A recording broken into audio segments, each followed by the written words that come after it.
اور تیسری روایت میرے بھائیوں جو اس سلسلے میں ذکر کی جاتی ہے یہ وہ ہے جسے امام ابن ماجہ رحمہ اللہ صحابی رسول خلیفہ راشد جناب علی بن ابی طالب رضی اللہ عنہ سے روایت کرتے ہیں، اور وہ کہتے ہیں کہ نبی صلی اللہ علیہ وسلم نے ارشاد فرمایا کہ جب شعبان کی 15ویں رات ہو تو اس رات قیام کرو، اس رات نفل ادا کرو، اس رات تہجد کی نماز پڑھو اور اس دن کا روزہ رکھو، کیونکہ اس دن اللہ تبارک و تعالی سورج غروب ہونے کے وقت سے لے کر آسمان دنیا پہ نزول فرماتے ہیں اور فجر کے طلوع ہونے تک آسمان دنیا پہ رہتے ہیں، اور یہ ندا لگاتے ہیں جو پہلے گزارش کر چکا ہوں کہ کون ہے جو مجھ سے اپنے گناہوں کی معافی مانگے اور میں اس کو معاف کر دوں، کون ہے جسے رزق چاہیے ہو میں اسے رزق دوں،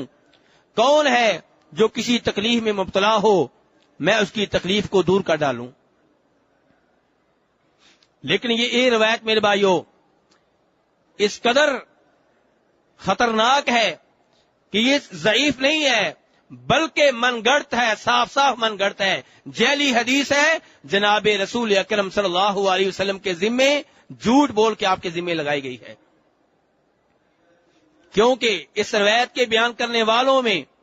ایک راوی ہے جس کا نام ہے ابن ابی صبرہ، اور اس کے بارے میں امام احمد ابن حنبل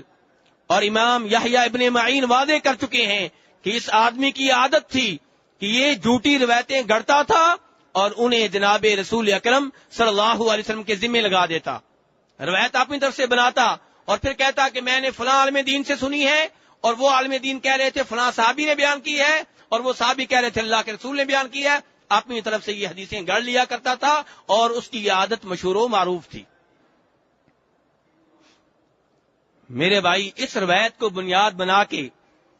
شعبان کی 15ویں رات کی عقیدت رکھنا، اس کی فضیلت کے بارے میں عقیدہ رکھنا کتنا بڑا جرم ہے، کیونکہ نبی صلی اللہ علیہ وسلم فرماتے ہیں جو میرے ذمے ایسی بات لگائے جس کے بارے میں اسے پتا ہو کہ جھوٹ ہے اس کا ٹھکانہ جہنم ہے۔ اور یہاں آپ کو پتا ہے کہ اس روایت کے بیان کرنے والوں میں ایک ایسا آدمی ہے جو جھوٹا ہے، جس کے بارے میں واضح ہو چکا ہے کہ جھوٹی حدیثیں جعلی حدیثیں بنایا کرتا تھا اور جناب رسول اکرم صلی اللہ علیہ وسلم کے ذمے لگا دیا کرتا تھا۔ آپ اس کی حدیث کے اوپر کیسے اعتماد کر سکتے ہیں؟ اور یہاں میں آپ بھائیوں کو بھی خبردار کر دوں کہ آج کل کیا ہوتا ہے، ہمارے موبائل کے اوپر میسج آتا ہے اور اس میسج میں لکھا ہوتا ہے کہ اللہ کے رسول نے فرمایا، اکثر اوقات جھوٹی روایات ہوتی ہیں، من گڑت روایات ہوتی ہیں اور ہم اسے دوسرے لوگوں کی طرف بھیج دیتے ہیں،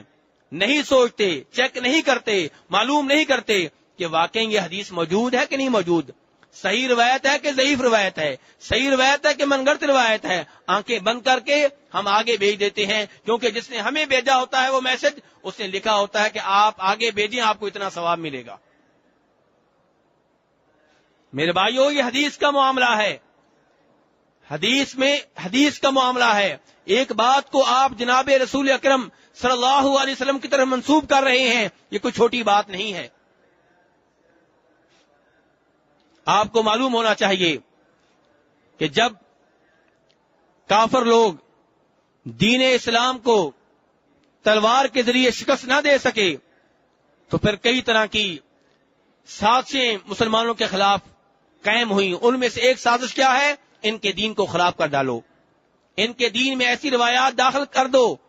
جو جناب رسول اکرم صلی اللہ علیہ وسلم نے نہ کہی ہوں اور داخل کر دی گئیں۔ اور کبھی یہ ہوا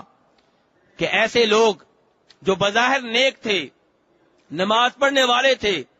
روزے رکھنے والے تھے، حج کرنے والے تھے، نیت ان کی اچھی تھی، انہوں نے جب دیکھا کہ لوگ دین اسلام سے دور ہو رہے ہیں، قرآن پاک سے دور ہو رہے ہیں، انہوں نے اپنی طرف سے روایات گڑیں، قرآن کی فضیلت میں، سورہ یاسین کی فضیلت میں، سورہ رحمان کی فضیلت میں، سورہ واقعہ کی فضیلت میں، کہ جو سورہ یاسین پڑھے گا اتنا ثواب ملے گا، سورہ رحمان پڑھے گا اتنا ثواب ملے گا، سورہ واقعہ پڑھے گا تو یہ ملے گا۔ یہ روایات گڑی گئیں نیک نیتی سے تاکہ لوگ دین کی طرف آئیں، نیت نیک تھی لیکن کام بہت برا تھا، نیت اچھی تھی لیکن کام بہت برا تھا. آپ کی نیت اچھی ہونا کافی نہیں ہے, عمل بھی درست ہونا ضروری ہے. اچھی نیت سے آپ غلط کام کرتے رہیں, اسلام اس کو نہیں مانتا. اچھی نیت سے آپ دین اسلام کو خراب کر ڈالیں, اس میں غلط روایات داخل کر دیں, اسلام اس کو نہیں مانتا. ایسے کام ہوئے, لیکن اللہ تبارک و تعالیٰ نے دین اسلام کی حفاظت کا ذمہ لے رکھا ہے.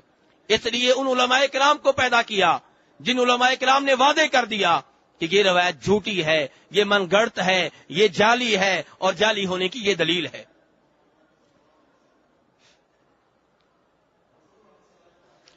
ایک راوی ہے جس کا نام ہے ابو عصمہ نوح ابن ابی مریم. اس کا نام ذہن میں رکھیں, ابو عصمہ نوح ابن ابی مریم. اس آدمی نے خود اعتراف کیا, خود اقرار کیا کہ ہاں میں نے بہت سی روایات گڑھی ہیں لوگوں کو قرآن پاک کی طرف متوجہ کرنے کے لیے. نیت اس کی اچھی تھی, کام بہت برا تھا. اتنا برا کام کہ پیارے حبیب صلی اللہ علیہ وسلم فرماتے ہیں کہ جس نے میرے ذمے وہ بات جان بوجھ کے لگائی جو میں نے نہیں کہی, اس کا ٹھکانہ جہنم ہے. اب چاہے کسی کی نیت اچھی ہو یا بری ہو, یہ سزا اس کے لیے ہے جس کا اعلان جناب رسول اکرم صلی اللہ علیہ وسلم نے کیا ہے.